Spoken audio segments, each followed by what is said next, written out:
This is The Causes of Things, and I'm your host, Michael O'Fallon.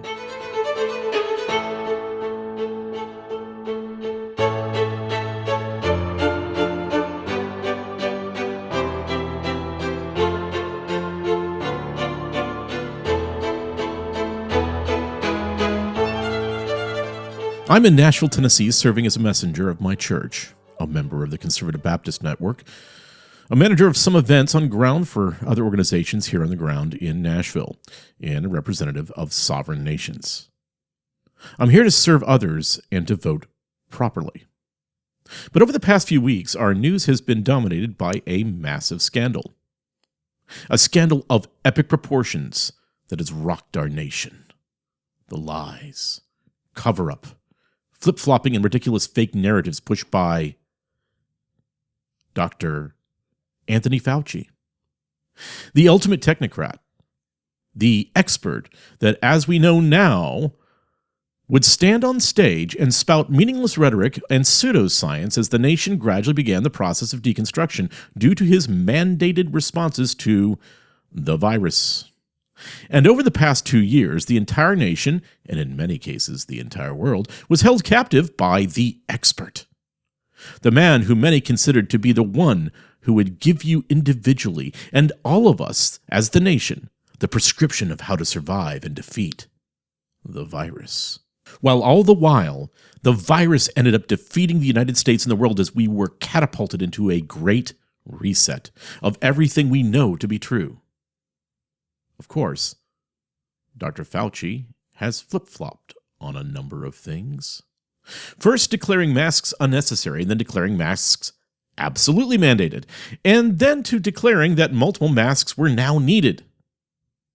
Dr. Fauci declared that hydroxychloroquine was dangerous and useless, and now scientists are saying, oh wait, hydroxychloroquine is completely useful as a therapy against the virus. On top of all this nonsense, Dr. Fauci was actually involved in gain-of-function research for the virus over the past decade, which he originally denied, and is now backtracking. He's also completely involved with those that are on the other side with the Communist Chinese Party and the labs in Wuhan. In other words, now that there is wide, well-researched, well-documented proof of Dr. Fauci's helping to create the actual crisis with the virus and complete involvement with all of those responsible for the virus over the past 10 years. No one trusts the expert anymore. Dr. Fauci helped to create the problem with the virus. And in many ways, in terms of funding and gain-and-function research, he actually helped to create the virus. Created the problem that economically destroyed the nation. Partnered with those that created the virus. And politically helped those to ensure that we had a crisis that would deconstruct the United States from the inside out. And in the same way, almost exactly the same way, we have had an ideological virus that has spread throughout our educational system, our corporate structures, our governmental structures, our affinity and social groups, knitting groups, hiking groups, and so on, our healthcare systems, our legal systems, institutions of research, our media, our arts and entertainment, our big league sports, and our religious faiths all across the world. All at the same time. All demanding social justice. All force-feeding their members critical race theory and intersectionality. I've been warning you publicly about this at sovereign nations from the very beginning, going on 5 years, especially within the Christian faith, in particular, the Southern Baptist Convention, the largest Protestant denomination in the world. And as I have said, for this plan to be implemented, you need a top-down, bottom-up, inside-out move. And you absolutely need a top-down. And just as Dr. Anthony Fauci has misled the nation, has flip-flopped whenever the political winds have demanded that he do so, has claimed that he hasn't done things that he has actually done. Just as we have Dr. Fauci helping to facilitate the damage to the United States caused by the virus within the Southern Baptist Convention. We have Dr. Albert Mohler doing precisely the same thing in the Southern Baptist Convention. And for the last 10 years, that top-down has been facilitated by Dr. Mohler. In nearly every control position within the Southern Baptist Convention that has either promoted woke ideology, critical race theory, intersectionality, Dr. Mohler has helped to promote and place people that have come through his system at Southern Baptist Theological Seminary, or that he has come close to, into all of those positions. Seminary presidents, provosts, the head of North American Mission Board, the head of the ERLC, Dr. Russell Moore, have come through and have been recommended by Dr. Albert Mohler. Dr. Mohler has built the top-down network in the Southern Baptist Convention. Dr. Mohler and his protégés have also either participated in or created the bottom-up move, the grassroots, the organizations that have played the dialectical moves with the people in the pews over the past few years to help make critical race theory, intersectionality, postmodernism, liberation theology, anti-nationalism, and of course, as well, promoting supranationalism, palatable for evangelical Christians using the thesis, antithesis, synthesis manipulation. He has been a part of, or has helped to direct, all of the major parachurch organizations that have infused critical race theory, intersectionality, and diversity, inclusion, equity into our churches and institutions, namely the Gospel Coalition, Together for the Gospel, and the ERLC, and several other social justice-minded projects. Dr. Mohler has created idea laundering campaigns with his staff at Southern Baptist Theological Seminary, supported intersectionalism, has encouraged men underneath him to pursue the hermetic alchemy of critical race theory, and has for years continued with a line of, quote, "There is a change coming that we can do nothing to stop." The same line that I heard from globalist members of the Council on Foreign Relations and the World Economic Forum in 2009. The same line that I heard in the restaurant Jack's Place from Ed Stetzer, at the time director of Lifeway, back in 2010. The same line that I heard at an AEI meeting at CPAC in 2010.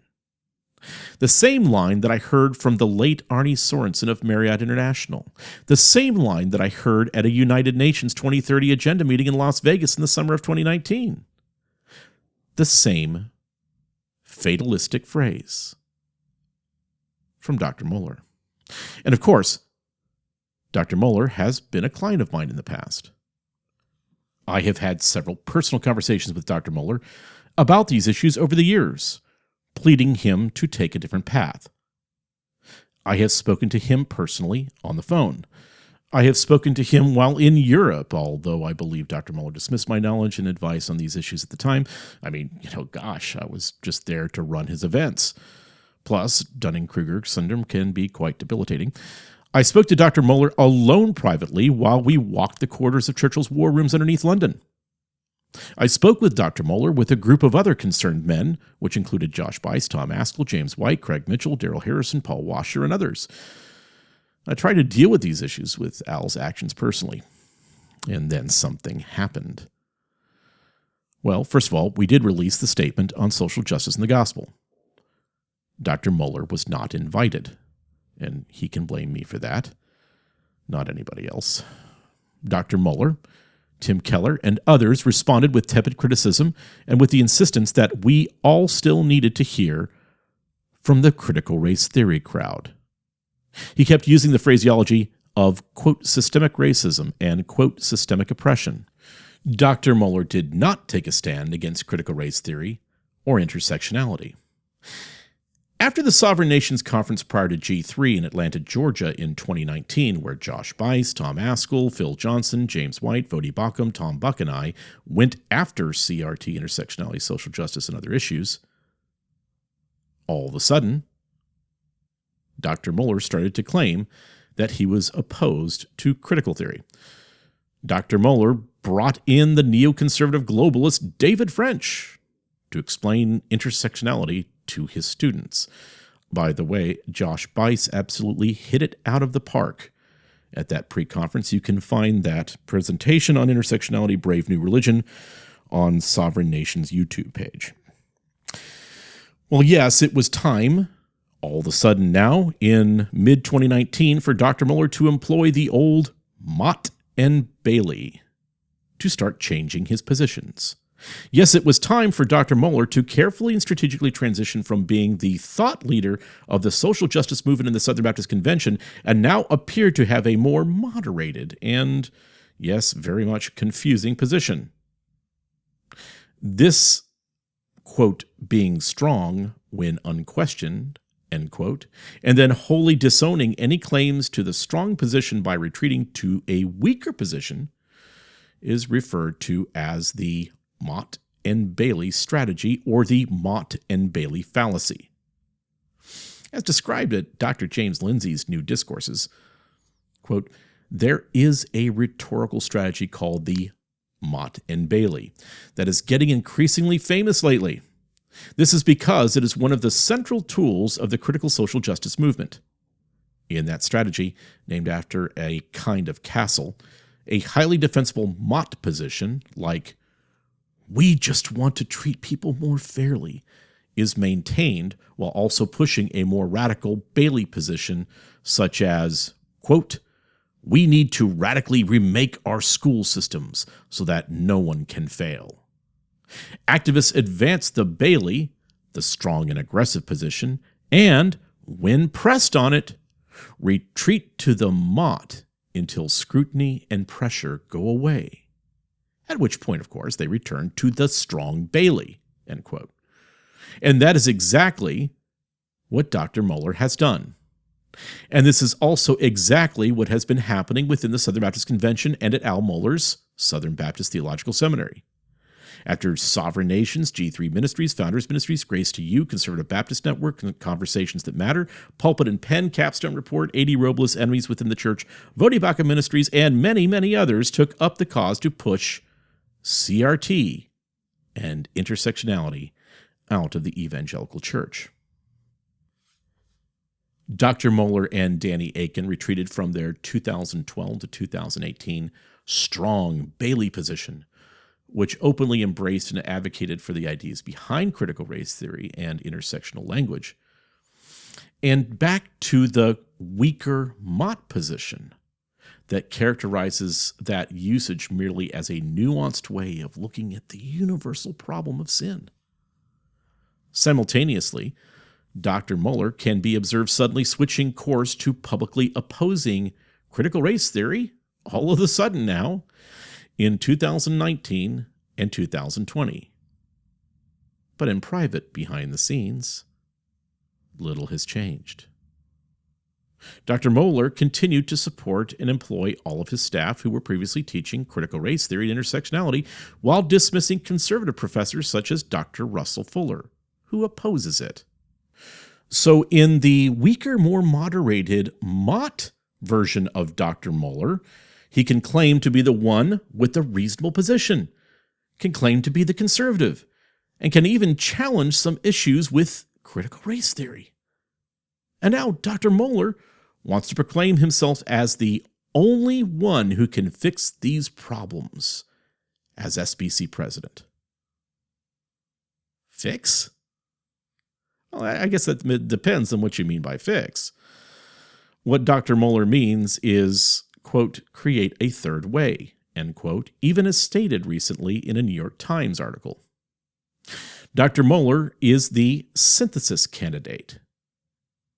And you can say this because he is using the dialectical approach of thesis, antithesis, synthesis, problem, response, solution, crisis, create a crisis, create a response, and then a third way solution. I'm sure you know exactly what I'm referring to. And so Dr. Al Mohler can appear to be the unifier, the solution creator. And even though critical race theory and intersectionality could have never have ever have spread through the SBC without Dr. Mohler's consistent promotion of those teaching and promoting critical race theory. The viral infection of CRT and intersectionality in evangelicalism could have never have happened without the promotion by Dr. Albert Mohler.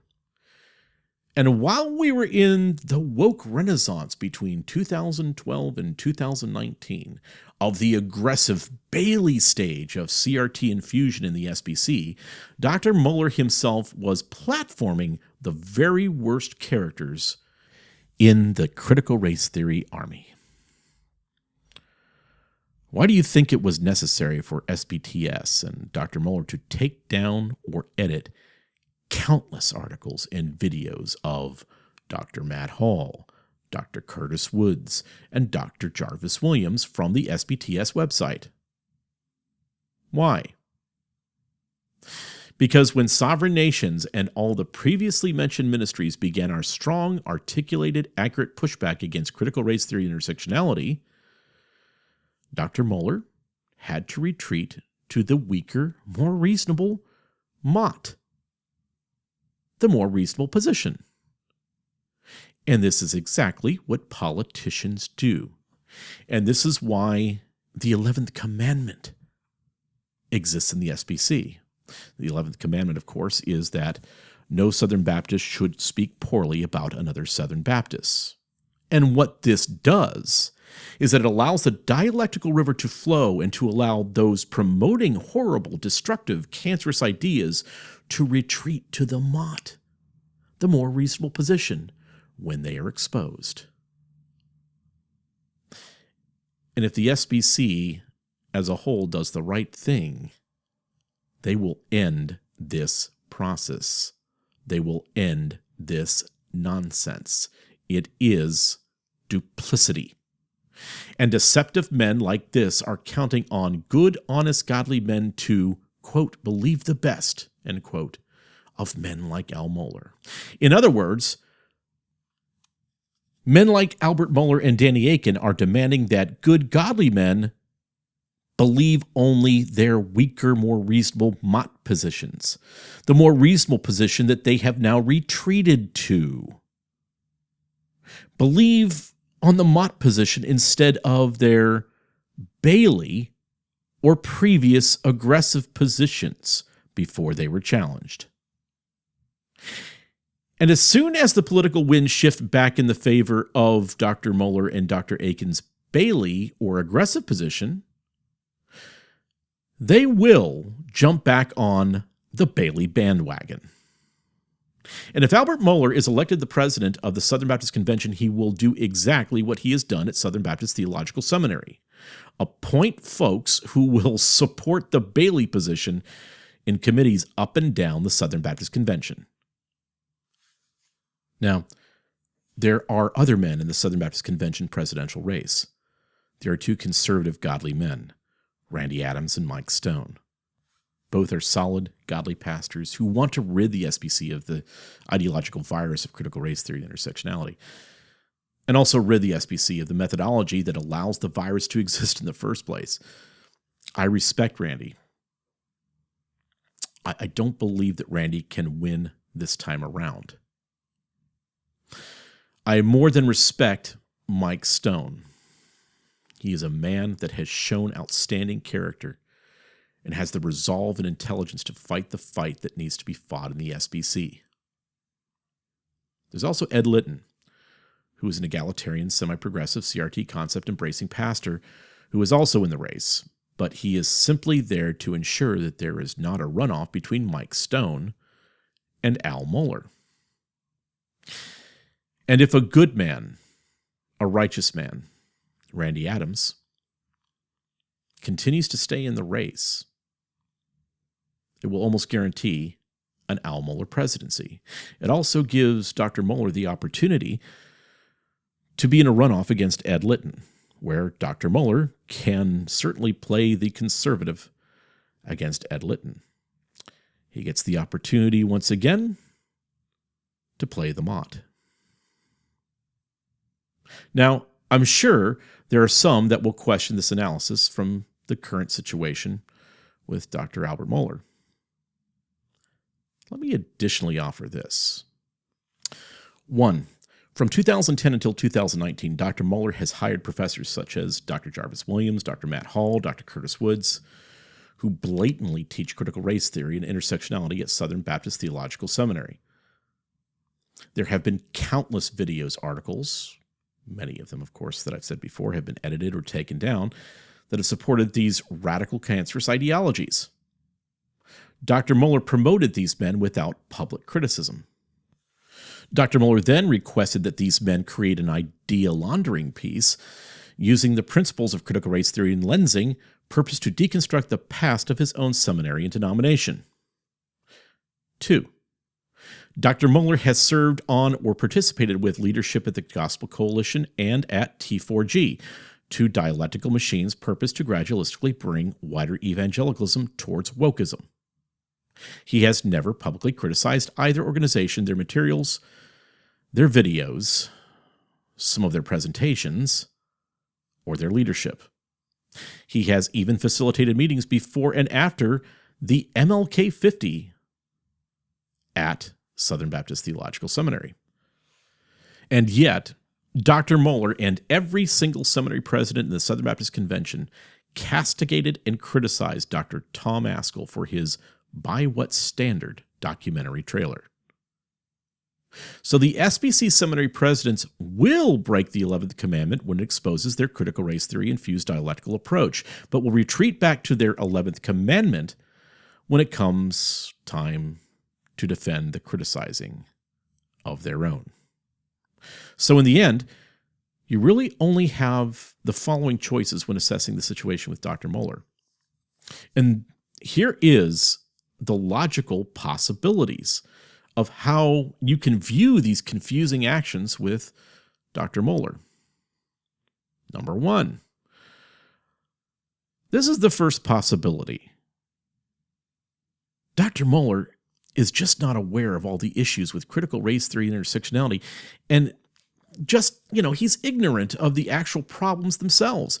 He is absolutely clueless and doesn't understand the dangers that are going on around him. He has hired men that he just didn't know would teach all these dangerous things and all this stuff, and is just embarrassed. Dr. Mohler is just part of the Gospel Coalition, Together for the Gospel, etc., and just didn't get that this was all being used as a dialectical methodology. Dr. Mohler is just, Christopher Robin walking into the 100-acre woods of radical subjectivity, and he doesn't even realize it, just has no clue. Well, that's your first option. Second option. Well, look, Dr. Mohler, he doesn't really agree with critical race theory or any of the other ideologies du jour, but he has to implement these ideas and hire these men because of the pressure from the trustees and their donors. You just don't understand that kind of pressure. He has to cover his tracks, and sometimes make excuses, etc., play the political game because, he's just trying to survive and he can't be publicly candid. That's your second option. Here's your third option. Dr. Mohler is using the Hegelian dialectic of thesis, antithesis, synthesis methodology, or problem, reaction, solution, to create the problem, highlight the criticism, create a crisis, demand an answer to the crisis immediately, and then provide his own synthesized solution. And Dr. Mohler has hired professors who will fit into this methodology, men who will create the problem, highlight the criticism through critical race theory and other dangerous ideologies.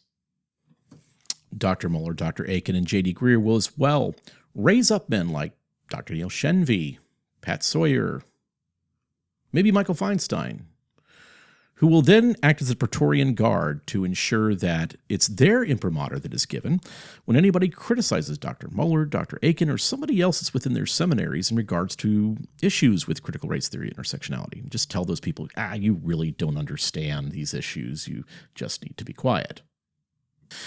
And then Dr. Mohler fires professors who insist on teaching theology and hermeneutics free of liberation theology and standpoint hermeneutics. Then Dr. Mohler has installed men loyal to him and his vision across the Southern Baptist Convention.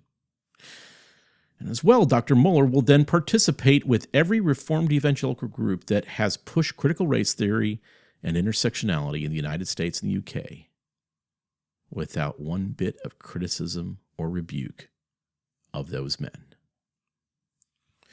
And now Dr. Mohler is employing the Mott and Bailey strategy, retreating from his previous aggressive Bailey positions, forwarding the concepts of systemic oppression, white privilege, etc., and now has retreated to the moderate Mott positions, the reasonable positions that will allow him to advance politically.